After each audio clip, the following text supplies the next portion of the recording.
Jaron ENNIS defeats a very game David Avanesyan over 5 rounds last night, Saturday, July 13th. Now, with that win, Jaron moves to 32-0 with 29 KOs, and David falls to 30 wins, 5 losses, and 1 draw. And while the outcome may not be a surprise, I think there were, in fact, a few surprising aspects of this fight. And so let's take a look at the overall arc of the fight and then what each fighter did well.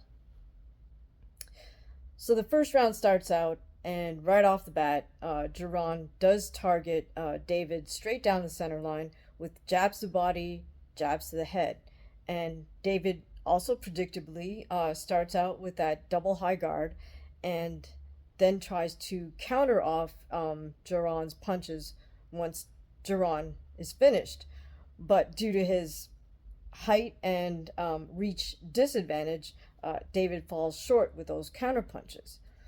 Now, the one significant moment, I think, in the first round was David Avanesyan gets dropped pretty hard by Jaron with a low blow.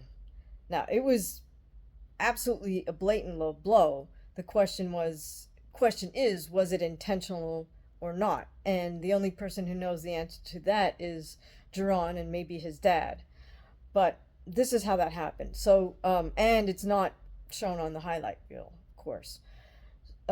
So David goes to throw a right hook, and Jaron partially weaves under it, but gets kind of caught. So now David's forearm is kind of resting on the back of Jaron's neck, head area, and the momentum of the punch is coming down, so he's kind of got Jaron crouched way over. They're both kind of bent over, but Jaron's even lower than he is. So with his right hand, Jaron fires a shot that's absolutely blatantly below David's belt line. So the commentators give Jaron the benefit of the doubt and said, oh, well, he was trying to fire that uppercut anyways, and then it's David's fault because he was pushing him down. But I would argue that we know Jaron to be an absolute precision, quick puncher. So in that moment, did Jaron not see that uppercut was going to land low and then let it go anyway? And then he let that low blow go anyways? So here's my thought on that. Jaron's a Philly fighter. He's an East Coast fighter. Philly's just a couple hours from New York City. Not even 2 hours, really. So there's no doubt that Jaron has had exposure to the New York boxing scene. And the general feeling, at least in New York, it seems to be less so on the West Coast, but the feeling in New York is, hey, if someone does something to you in sparring that's, in brackets, illegal, like they hit you low or they start trying to rabbit punch you or kidney punch you, you do it back to them. I mean, the trainers will chew you out if you complain about what your sparring partner's doing. They're like, well, what's your problem? Just do it back to them. Stop whining. And that sort of general feeling, I mean, that starts in the amateurs in New York City, at least. I mean, that's what's instilled in you. So I'm going to assume Jaron and his dad is certainly an old school trainer. I'm going to assume they come from that same sort of school of thought. So, hey, guy's pushing you down, hit him low. Simple as that. Then he won't push your head down again the second time, right? So, in any case, the ref doesn't chastise Jaron for that low blow. Avanesyan is clearly in a lot of pain. I mean, that's not something that he needed to fake. He was crawling around on the canvas on all fours. Of course, the crowd starts booing because there's a lull in the action. Another typical East Coast boxing crowd, sort of lack of empathy for someone taking time out for a low blow. But in any case, I think it was obvious that was painful.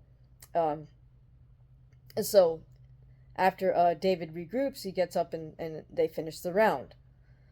Okay, now a shift starts to happen in the second round where, as the Brits would say, it gets a little chippy, in that the distance starts to get a little closer to mid-range, and then both fighters start kind of grappling with both of them taking either underhooks or overhooks, and then trying to hit each other with their free hand. And now the action does get pushed up a little bit more against the ropes. As we move into the third, fourth, and fifth round, now the fight shifts to even being closer than that, where both fighters are just going to go toe to toe, quite literally. And to his credit, David does land decent punches to the body and to the head. He splits Jaron's guard, but the difference here, with straight uppercuts, as we say, straight up the center line, and David does land hooks to Jaron's head. The key difference here is, though, that Jaron is able to throw faster combinations with more punches more frequently than David's able to land. So the precision and the speed of Jaron Ennis is what makes the difference in this fight. Now the final moment comes in the fifth round, where David has Jaron pressed up against the ropes. Jaron hits him in the body, and then anticipates the fact that hits him in the body with a left body shot, and he anticipates that David's going to come back with a right hook to his head, because that's a sensible thing to do. When a fighter throws a left body shot, now their head's open, so it makes sense to throw a right punch to their head. But Jaron anticipates that, and he quickly regroups and fires a left hook to Avanesyan before Avanesyan's hook can connect to him, and that's the punch that drops Avanesyan. Now the question is, we suspect that David's jaw was broken at some point in the fight. Was that the punch that broke David's jaw? We have yet to hear from Avanesyan's camp, as they take a well-deserved rest and recovery after that fight. But to David's credit, he does get up from getting dropped with that hard shot, and he does finish out the fifth round very hard, pressing forward still. Let's look at what Jaron Ennis did well that may be a little bit surprising. We already know that he's a switch hitter. We already know that Ennis is very mobile and very fluid in his motion, and we know that he can put his punches together with precision combinations. So I'd like to focus in on one specific combination he threw that I was really impressed with, and that was his hooks. Jaron could throw out of right stance or lefty stance. He can throw a hook to the head and then to the body, or a hook to the body and then to the head. Now, for any fighter, a bread and butter combination is to bob to your left, especially if someone throws a right hand, and then throw a left hook to the body, which is great because from that bob position, you're already loaded up with your legs and your upper torso to fire a strong left hook to the body. And then you can follow that up immediately by throwing a left hook to the head, because again, if you just reload a little bit, you're still rising up, so you're pulling your power from the ground with your legs, and you can throw the left hook to the head. Now, Jaron is able to do this, left hook to the head, left hook to the body, which is a lot tougher. It may not sound like it, but I'm always impressed when someone can do it quickly and with power. One other person I saw that was able to do that in person was Brian Valoria. He's really good at that. Now, Jaron is able to mix it up, body, head, head, body, but he's also able to do it with a 3-punch combination. So he might double up to the body and then come to the head, or vice versa. And on top of that, he can do it with either side, apparently with equal precision and accuracy and power and speed. So why this is such a devastating combination is that the first punch will kind of freeze the opponent in position, and then the next one, they're not really prepared for it if it's to a different target. So whether it's body head or head body, either way, you're frozen off the first shot, and then you kind of have to eat that second shot. And then because Jaron can add like a third variable to that combination, right? Now you don't know if it's going to be a double shot upstairs and one downstairs, but that it freezes your opponent, and your opponent can't adapt. So, for example, if you were to throw head, body, head again, and then do that again, head, body, head, and then the third time switch it up, head, head, body, by now your opponent has just conditioned their body to try to absorb the first two combinations that you threw, and so now they're a little bit more open when you switch it up the third time. Hopefully that makes sense to you guys.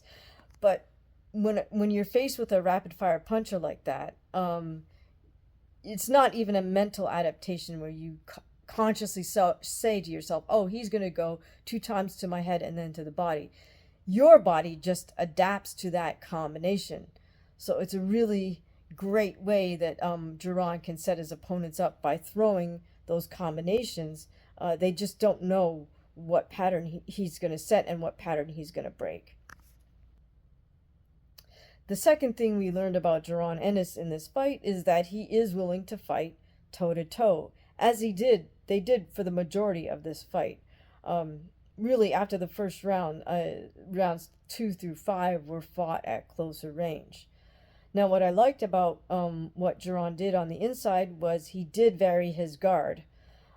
Whereas Avanesyan just loves to maintain that double high guard, Jaron was able to switch fluidly from double high guard to sort of half shell position on the right side or half shell position on the left side, meaning he would have one forearm up high against one side of his head while the other arm was kind of folded across his upper chest.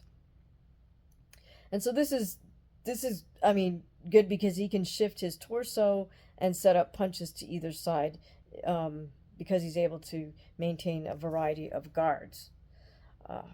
From those positions on the inside, Jaron did fire off, as I mentioned, combinations, not just 1 and 2 punch combinations or even 3 punch combinations, but he was able to fire off 5 punches in a row, standing toe-to-toe with David Avanesyan.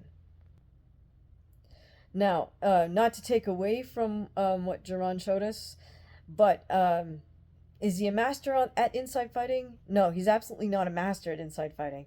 Somebody like a Robert Duran is a masterful inside fighter. To master the art of inside fighting really is to master the art of grappling at that distance. So you have to be able to palm your opponent's bicep to block a punch, or palm their hand to block a punch. You have to be able to use your head to manipulate them. You have to be able to move their head position to where you want it to be. You have to be able to, most importantly, turn your opponent suddenly so they're suddenly out of position and you can catch them from the outside. So, in all honesty, I only look at boxing in black and white if I want to study a masterful inside fighter, or somebody like a Roberto Duran. So, you know, if there's one thing that I could say that Jaron didn't show us in the fight, that would be it. But the reality is, does he need to add that wrinkle to his game? I think at this point it's really more of a choice between he and his trainer, his dad, because there's not really any masterful inside fighters at the moment, in my opinion. If you guys know of somebody that you feel is masterful on the inside, just as masterful as Roberto Duran, then please let me know in the comments. So that's the only thing I would add about Jaron Ennis. It's really not a criticism, it's just a question of whether he wants to work on that or not. Now, between rounds, I think it was between round 4 and 5, Bozy Ennis, his dad, and his trainer did say to him, hey, you're getting hit with dumb stuff. And that just goes to show us that his trainer wasn't concerned about him getting hit with anything dangerous, but he's just like saying, hey, you know, you're kind of eating some shots because you know you can take them, but you don't really need to do that. And so he was kind of encouraging Jaron not to do so. Uh, Now that I think it's also worthwhile pointing that out because in general, when a fighter's winning a fight quite handily, um, it's of no help for the cornerman to be a cheerleader and say, "Hey, you're doing great. You're beating this guy up. You're winning. No problems."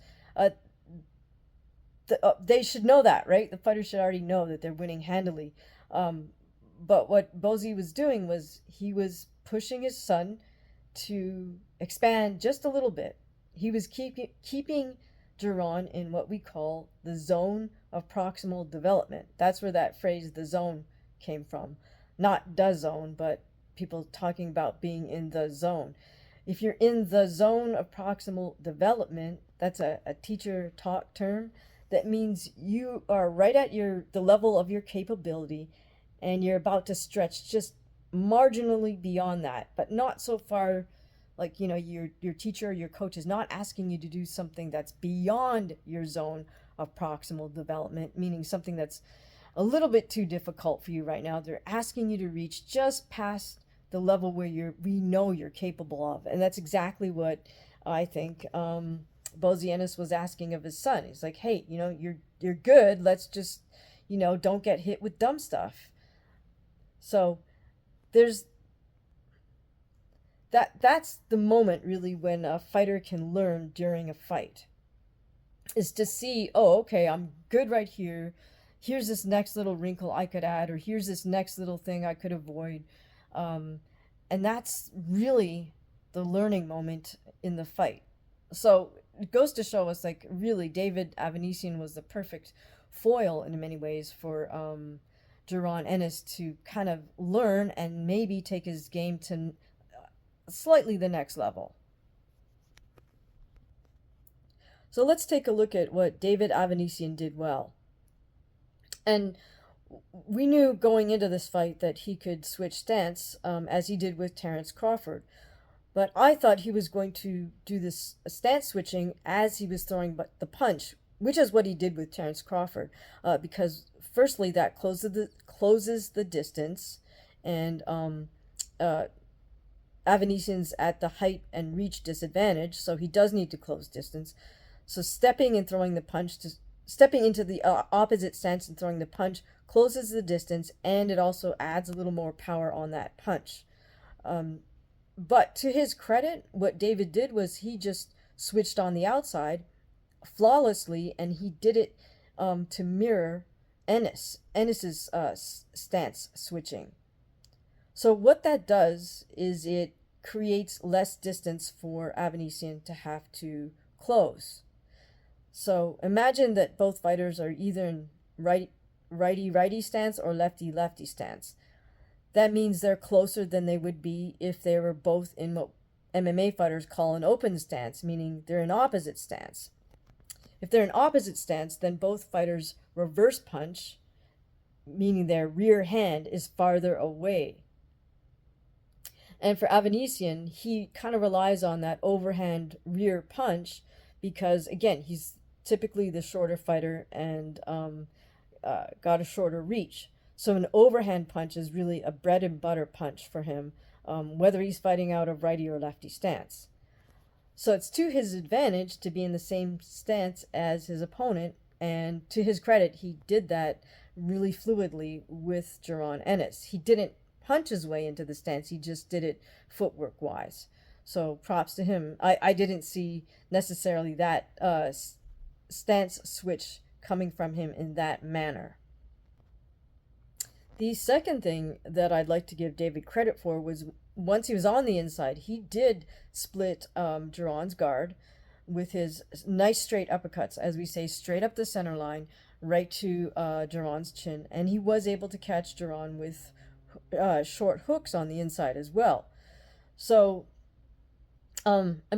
unfortunately for David, he's up against a Jaron Ennis who's able to put those punches together rapid fire, 5-punch combinations. David just could not match that type of speed or output. But let's give him credit for for landing effective punches against a skillful fighter such as Jaron Ennis. Now, the third thing, and probably the biggest factor in this fight, for me, that I was super impressed with was David Avanesyan. My goodness, he is one tough cookie. First, he got dropped with that blatant low blow in the first round, and then goes through to just march forward and continue fighting. Let's assume he broke his jaw at some point, probably before that fifth round where he got dropped. One of the commentators mentioned that his jaw was swollen on the left side in the third round. So perhaps his jaw was broken as early as the third round. Again, let's wait to hear from his camp what went down.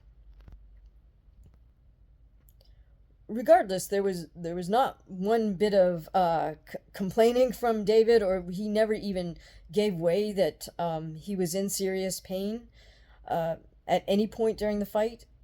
Didn't show in his eyes, it didn't show in his body language, and it was in fact his corner and the doctor that had to stop the fight and kind of save him from himself, so to speak. It is one of those cases where his best asset is also kind of sort of his downfall, in the sense that he's so tough that I'm guessing that David knows full well that he's going to be tougher than 99% of the other fighters out there. So he just adopted the style where he puts that double high guard up, shells up, and says, hey, I can take whatever you can dish out, so I'm not going to worry about it, but then I'm going to counterpunch you, and you won't be able to eat all of my punches, and I will outlast you. And it likely that strategy has served him well up until this point. But at a world-class level, he does need to definitely add another wrinkle to his game, and David's corner was calling for that between rounds. I think it was between either the third and fourth, or fourth and fifth, where his trainer said, hey, I want to see you move your body, move your head side to side a little more. And that's exactly the right advice. It's exactly what David needs to work on in his training camps. If Avanesyan can start to move his head side to side and thereby slip punches and make his opponents miss, that's going to serve him so well. First of all, if he's able to make his opponents miss the punch completely, that means his opponent has to use his own energy to stop the punch and bring it back to reset. And believe it or not, when you miss a punch on somebody, it takes a lot of energy to bring yourself to a complete stop and then reset, pull your punch back. It takes way more energy to do that than it is if you land the punch and it's blocked. Then your opponent's actually stopping your punch for you, absorbing some of the force, and then you can bring your hand back to reset. But if David can make his opponents miss, as they said, then he's kind of zapping some of their energy, and he's also putting himself in a perfect position to fire a hard body shot. So for example, if he makes his opponent miss a right punch, and by bobbing to his left or slipping to his left, he's now in perfect position to fire a left hook to his opponent's body. Or he could come upstairs and fire to the head. And of course, since he likes to switch stances, he can do exactly the same thing on the other side if he's in southpaw stance. But I think that would be a terrific skill for David to try to work in to his repertoire. Certainly, as he heals from a broken jaw, he's not going to be doing any sparring for a while. So the plus side for him, rather than be sort of forlorn about not being able to spar, which I'm guessing he seems like the type of fighter that really loves to spar and mix it up, but that gives him time to work on exactly these types of technical skills and just do tons of drills, get tons of reps in, so that when he does resume sparring, hopefully he can work in some slip counters into his game. But overall, I mean, we have to give huge props to David Avanesyan for taking this fight as a replacement fighter when Jaron's original opponent fell off due to failed medical tests. So apparently David had approximately a 4-week camp, which is not a lot of time to prepare for somebody at a world-class level. And literally he just showed us how unbelievably tough he is, even though he did get stopped. So I have to add one other thing, which I was really disappointed with the on-air commentary. I think Sean Porter said something like, "Oh, well, gee, I'm really surprised. I thought he might come to lie down." And it's like, really?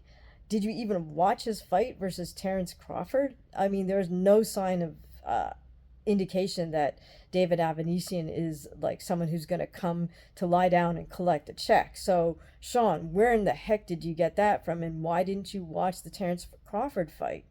The second thing that I was really pretty offended by was someone, I don't know which commentator it is, I guess it's like a really backhanded compliment. They said something like he's just an old tough piece of leather, and it's like, really, like, that's just not called for. Yes, give him props for being tough. He ate that low blow, and now, as we know, he fought through having a broken jaw. So you need to give credit where credit's due. But calling somebody a tough piece of leather is not a compliment. I mean, find another way to express it.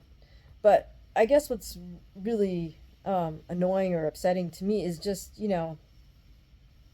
I understand that the commentators are paid by the promoter, by the promotion, and so they know that they're supposed to build up the A side, the promoter's fighter, because that's the promoter's moneymaker. But the guy just got stopped, so give him his just desserts.